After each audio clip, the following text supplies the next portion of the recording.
भाजपा विदेशों में डंका बजाने का प्रोपेगेंडा करती है और राहुल गांधी विदेश जाते ही उस प्रोपेगेंडा की हवा निकाल देते हैं। एक बार फिर राहुल गांधी ने विदेश में वो कर दिया है जिसकी वजह से भाजपा भारत में तिलमिलाई हुई घूम रही है। राहुल गांधी ने कोलंबिया में आरएसएस और बीजेपी को कायर कह दिया है और इतना ही नहीं, विदेश मंत्री तक को लताड़ डाला है। हुआ कुछ यूं कि थोड़े समय पहले भारत के विदेश मंत्री ने कहा था कि चीन भारत से बहुत ज्यादा ताकतवर है। इसी पर राहुल गांधी ने कहा कि भाजपा और आरएसएस की विचारधारा के मूल में कायरता है। जब से राहुल गांधी ने ये बात कही है, तब से हर चीज को राष्ट्रवाद के डब्बे में पैक करके बेचने वाली भाजपा ने इसे भी राष्ट्रवाद से जोड़ दिया है। राहुल गांधी के इस बयान को विदेश जाकर भारत की बदनामी करने वाला बताया है। भाजपा भारत कब से हो गई और आरएसएस भारत कब से हो गया भाई? ये लोगों को समझ में नहीं आ रहा। भारत भाजपा का नहीं है, देश की 140 करोड़ आबादी का है।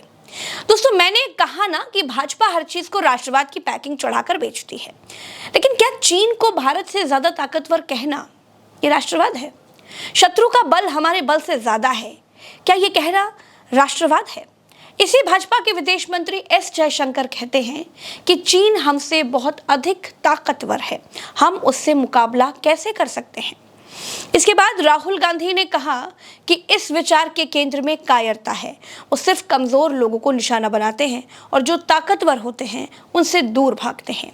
यही भाजपा आरएसएस का असली चरित्र है। राहुल गांधी ने बात कोलंबिया की EIA यूनिवर्सिटी में आयोजित the future is today conference में दिया। राहुल गांधी दक्षिण अमेरिका के 10 दिवसीय दौरे पर हैं, जिसमें ब्राजील, पेरू और चिली भी शामिल हैं। दोस्तों, भाजपा और आरएसएस कितनी राष्ट्रवादी है, इसको समझने के लिए बहुत दूर जाने की जरूरत नहीं है। आरएसएस के 100 साल पूरे होने पर नरेंद्र मोदी ने आरएसएस का बहुत गुणगान किया। उसके बाद एक सिक्का लॉन्च कर दिया। इस सिक्के में भारत माता की फोटो छापी है और भारत माता के हाथ में तिरंगे झंडे की जगह पर आरएसएस का झंडा है। ये देखिए, सिक्का आपके सामने है। भारत माता तिरंगा क्यों नहीं पकड़ सकती? भारत माता के हाथ में आरएसएस का झंडा क्यों है? भारत माता तो हाथ में तिरंगा उठा सकती है ना।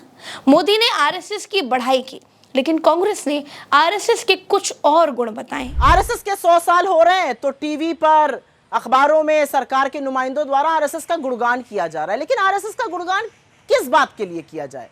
अंग्रेजों की गुलामी करने के लिए, तिरंगे का बहिष्कार करने के लिए, आजादी के महानायकों से नफरत करने के लिए, बाबा साहब को अपशब्द कहकर उनकी फोटो जलाने के लिए, संविधान की प्रतियां फूंकने के लिए, देश के पहले आतंकवादी और महात्मा गांधी के हत्यारे नाथूराम गोडसे को प्रेरित और पोषित करने के लिए, सरदार पटेल द्वारा हिंसा और नफरत के लिए आरएसएस पर बैन लगने के लिए, अंग्रेजों को चिट्ठी लिखकर आजादी के आंदोलन के दमन कैसे किए जाएं उसके तरीके सुझाने के लिए, भगत सिंह से लेकर चंद्रशेखर आजाद और तमाम क्रांतिकारियों को अराजक कहने के लिए, 1930 के सिविल डिसोबीडियंस मूवमेंट का बहिष्कार करने के लिए, या 1942 के भारत छोड़ो क्विट इंडिया मूवमेंट का बहिष्कार करने के लिए, जिन्ना की मुस्लिम लीग के साथ मिलकर Sindh, North West Frontier Province Bengal में सरकारें चलाने के लिए, शुरू से मनुस्मृति की वकालत करने के लिए जो महिलाओं को सदैव आश्रित रहने की सीख देती है, महिलाओं को दोयम दर्जा समझने के लिए और देने के लिए अपनी संस्था तक में जगह नहीं दी गई है,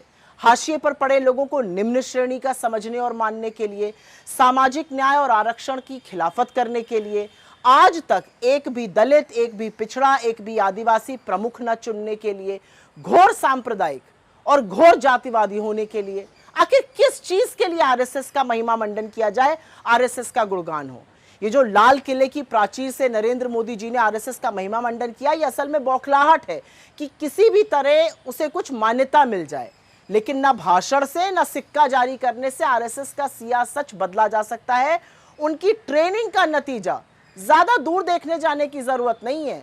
बस आरएसएस के पूर्व प्रचारक और प्रधानमंत्री नरेंद्र मोदी को मुजरा, मंगलसूत्र, शमशान, कब्रिस्तान बोलते हुए सुन लीजिए, प्रत्यक्षम किम प्रमाणम, यही ट्रेनिंग है। दोस्तों, भाजपा देश की हर समस्या को राष्ट्रवाद का गाना गाकर दबा रही है। ये प्रैक्टिस बड़े लंबे समय से चल रही है। अभी 4 दिन पहले भाजपा सरकार से छठी अनुसूची में लद्दाख को शामिल करने की मांग को लेकर के सोनम वांगचुक पर एनएसए लगा करके उन्हें जेल में ठूस दिया गया। मैं दावे के साथ कह सकती हूँ, सोनम वांगचुक जैसा देशभक्त पूरी भाजपा में कोई नहीं हो सकता। सोनम वांगचुक ने इस देश के उत्थान के लिए, इस देश के लिए जितना भी काम किया है, उसकी जितनी तारीफ की जाए वो कम है। उतना भाजपाई तो 4 जन्म लेकर के भी नहीं कर सकते।